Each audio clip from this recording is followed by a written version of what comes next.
Hi everyone and welcome to today's video, and this week we're discussing living hinges. And if you've ever wondered what a living hinge is and how it works, you've come to the right place.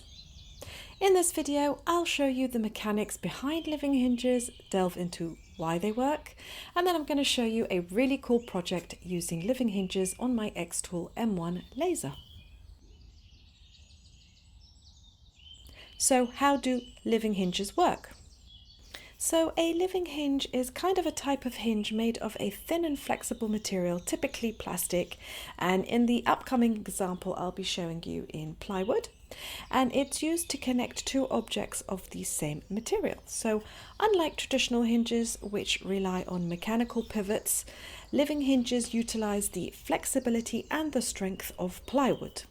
And by precisely cutting a series of shallow curves on one side of a plywood sheet, you can create a flexible joint that acts just like a hinge. It's really pretty impressive and a lot of fun to do. So what can I make? You can use living hinges in various projects, and the best way to find out which living hinge works best for you or for the material that you are using is to experiment. And there are a number of different living hinges that are free to download and use from the internet, or you could just try your hand at designing your own. So how am I going to use these living hinges in this upcoming project?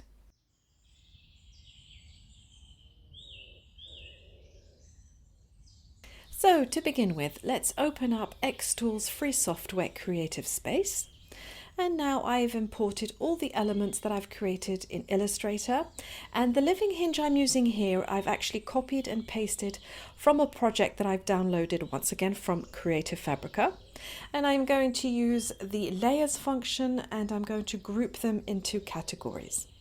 So for example, I've placed all the elements that I want laser cut into the orange layer, and the elements to be engraved in the black layer, using the following settings on my Xtool M1. This means all I have to do is select a layer, and all the elements in that layer are automatically selected, and then I can change the settings easily grouped together. So I don't have to select each element one by one. So this is definitely a time saver, and this avoids any of the elements moving around by accident. And once you have all of your design organized, you're ready to start cutting. So I have pre-painted this 3mm plywood sheet in black acrylic paint, and this will just make it a little easier for me after it's been cut, so I don't get any paint clogged into the inside of the living hinge parts. Once placed inside, you can process the file and send it to cut. So I haven't shown it here, but I did use the framing function on the first layer and made sure it was centered to the plywood, and then I've pressed the button on the outside of the M1 laser cutter and the laser cutting can start. So the M1 will automatically engrave first before cutting. So off it goes, and this took a while, but the results were really amazing and really detailed. So I got on with another design project whilst this was lasering, because you should never leave your machine unattended when it's lasering. And then once the lasering was complete, it automatically went on to cut the outline. Then it went on to cut the living hinge out with precision, and it did a really good job of it, as it's very, very complex.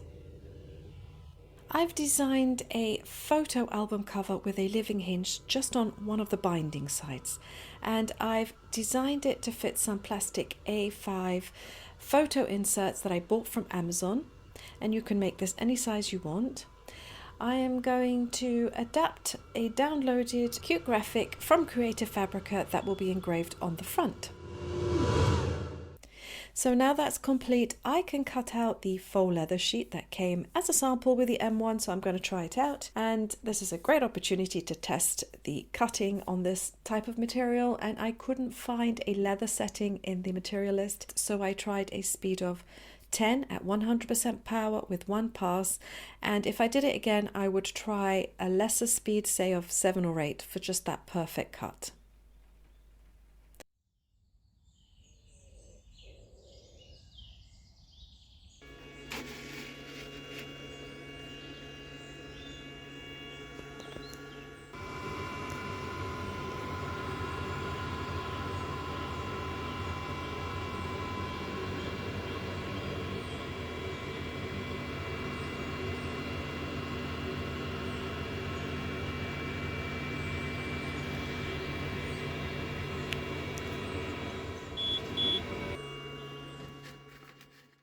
And here is the living hinge in action. So as you can see, it really bends perfectly.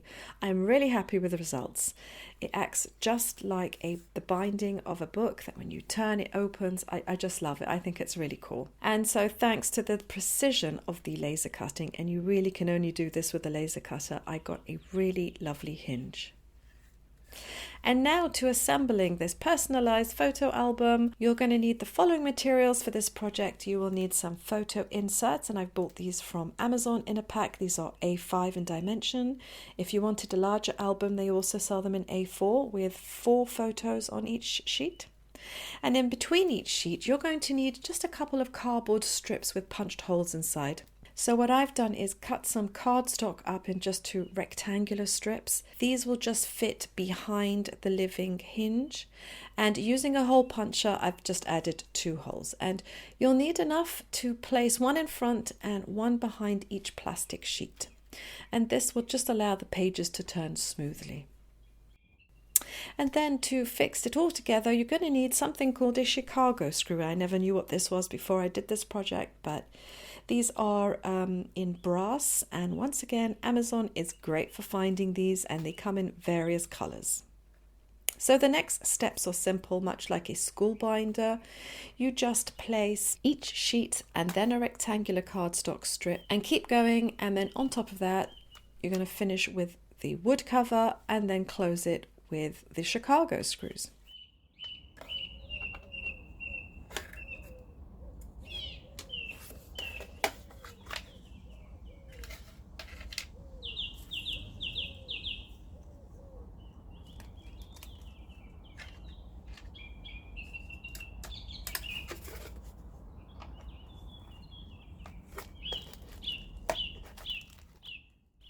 And I forgot to add the faux leather binding, so I'm just going to unscrew it again and start again. But this is what it looks like without the binding, so that's another option for you if you prefer it without. So now I've only put in about 20 pages or so in this album, but the beauty of Chicago screws is that you can add more sheets at a later date and the living hinge will still function the same. And this is the reason I've designed this album with separated front and back covers instead of one piece that turns around with the living hinge in the middle. So this allows me to add pages in later if need be. And also one other thing, I forgot to add the holes to the binding when laser cutting. That was foolish of me. I could have done it at the same time. So I've just used my hole puncher and punched it in manually. So thankfully for you, you're watching this so you don't forget these simple steps yourself. And it's the same process, just add the screws on and there it is, all done. And then to finish the binding, just glue the edges of the binding to the front just before the living hinge starts, and this will just keep it from flapping around. And it's all done, and the binding is stacked down, and as an extra touch I've just added a first page cut out of some pretty cardstock, and I've added this to the front and the back. And yes, I did actually laser cut the cardboard as well. I've done another video on this, so if you want to see how you can laser cut paper and cardboard, go and head down to my list of other Xtool videos in the description of this video. So I hope you found this tutorial useful, helpful, and maybe I've inspired you to make a project of your own with a living hinge, and now you know what it is and how you can apply it into your projects. So for me, it was very satisfying trying a new technique, and it really makes lasering fun. So if you've enjoyed this tutorial, you know what to do to support my channel for free. Like this video, subscribe to my channel, and if you purchase an Xtool laser printer, please use my link down below in the description. No extra cost to you, but the commission I earn helps run this channel so I can keep making free content for you. Thank you all for watching, and I hope you've enjoyed this tutorial, and I'll see you in the next one. Bye!